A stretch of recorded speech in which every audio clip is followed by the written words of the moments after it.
जय श्री कृष्णा। राधे राधे। आप सभी को राधा अष्टमी की हार्दिक शुभकामनाएं। राधा रानी का जन्मदिन भाद्रपद माह के शुक्ल पक्ष की अष्टमी तिथि को मनाया जाता है। इस दिन देवी राधा के भक्त व्रत रखते हैं और घर और मंदिरों में श्री कृष्ण और राधा जी की पूजा अर्चना की जाती है। मान्यता है कि इस दिन व्रत और पूजा करने के साथ कथा सुनने और पढ़ने से जीवन में सुख समृद्धि बनी रहती है। हिंदू धर्म में राधा अष्टमी का पर्व आज यानी 11 सितंबर दिन बुधवार को बड़े ही उत्साह से मनाया जा रहा है। राधा अष्टमी के मौके पर देश के सभी कृष्ण मंदिरों में हर साल बड़े ही धूमधाम से उत्सव मनाया जाता है। जहां भी भगवान श्री कृष्ण की बात होती है वहां राधा रानी का नाम जरूर लिया जाता है। मान्यता है कि भगवान कृष्ण के जन्म से ठीक 15 दिन बाद राधा का जन्म हुआ था।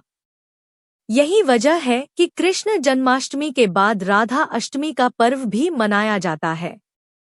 हर साल भाद्रपद माह के शुक्ल पक्ष की अष्टमी तिथि को राधाष्टमी का उत्सव देश भर में मनाया जाता है, लेकिन वृंदावन, मथुरा और बरसाना में इसका खास महत्व है। इस दिन राधा रानी की पूजा करने के साथ व्रत भी किया जाता है। राधा अष्टमी व्रत कथा। पौराणिक कथा के अनुसार राधा माता श्री कृष्ण के साथ गोलोक में निवास करती थी। एक बार भगवान श्री कृष्ण को गोलोक में राधा नजर नहीं आई और कुछ समय बाद वे अपनी सखी विराजा के साथ घूमने चले गए। जब राधा को इस बात का पता चला तो वे अत्यंत क्रोधित हो गईं और तुरंत कृष्ण के पास पहुंची, जिसके बाद क्रोध में ही उन्होंने विरजा को अपमानित कर दिया, जिसके बाद विरजा नदी के रूप में बहने लगी। देवी राधा का यह व्यवहार श्री कृष्ण के मित्र सुदामा को अच्छा नहीं लगा और वह देवी राधा को भला बुरा कहने लगे। उसके बाद बिना किसी विचार के श्रीदामा ने राधा को श्राप दे दिया कि वे पृथ्वी पर जन्म लेंगी। श्रीदामा से श्राप मिलने के बाद राधा ने भी उन्हें श्राप दिया कि वे राक्षस कुल में जन्म लेंगे।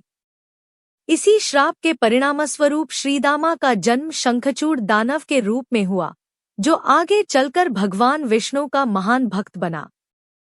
दूसरी ओर राधा ने पृथ्वी पर वृषभानु जी के घर पुत्री के रूप में अवतार लिया।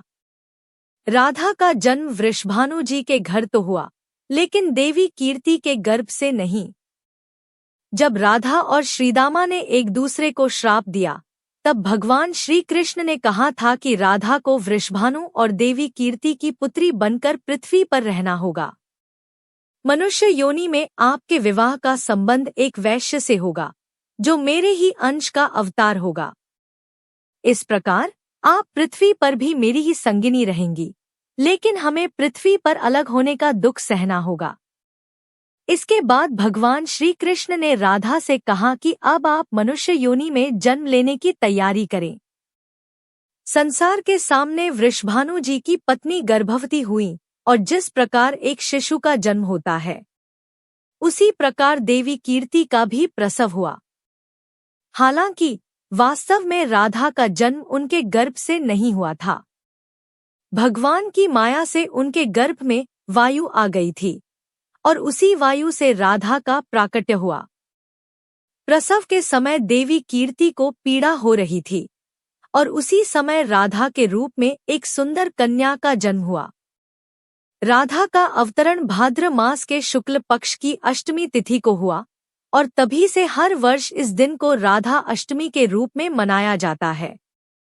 राधा अष्टमी पूजन सामग्री।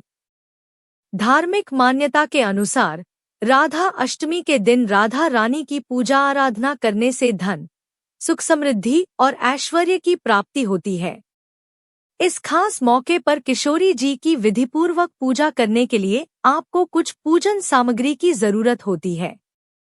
राधा रानी की पूजा के लिए अक्षत, फूल, लाल चंदन, रोली, सिंदूर, धूप दीप, सुगंध, इत्र, पंचामृत, खीर, फल मिठाई, नए वस्त्र, फूलों की माला, आभूषण समेत सभी पूजन सामग्री को शामिल करें। राधा अष्टमी व्रत की पूजा विधि। राधा अष्टमी व्रत के दिन सुबह जल्दी उठकर स्नान करें और पूजा स्थल की अच्छे से सफाई करें।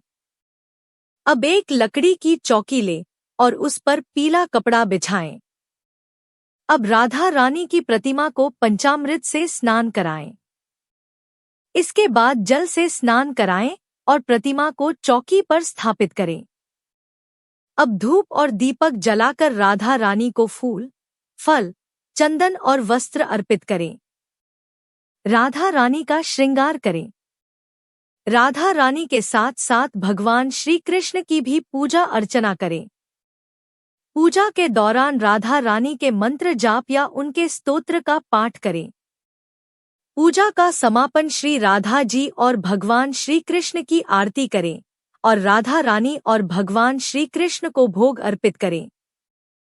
इसके बाद सभी को प्रसाद बांटें और स्वयं भी ग्रहण करें। राधा अष्टमी का महत्व। हिंदू धर्म में राधा अष्टमी का विशेष महत्व है। इस दिन किशोरी जी के नाम का व्रत और पूजन करने के साथ राधा अष्टमी की व्रत कथा पढ़ने और सुनने से जीवन की सारी परेशानियां दूर होती है। शास्त्रों के अनुसार देवी राधा के नाम का जाप करने से उनकी विशेष कृपा प्राप्त होती है। इसके अलावा व्यक्ति को कभी भी आर्थिक तंगी का सामना नहीं करना पड़ता है। अगर आपको यह कथा पसंद आई हो तो कमेंट बॉक्स में जय श्री कृष्णा राधे राधे लिखकर हमारे चैनल को सब्सक्राइब करके वीडियो को लाइक और शेयर जरूर करें।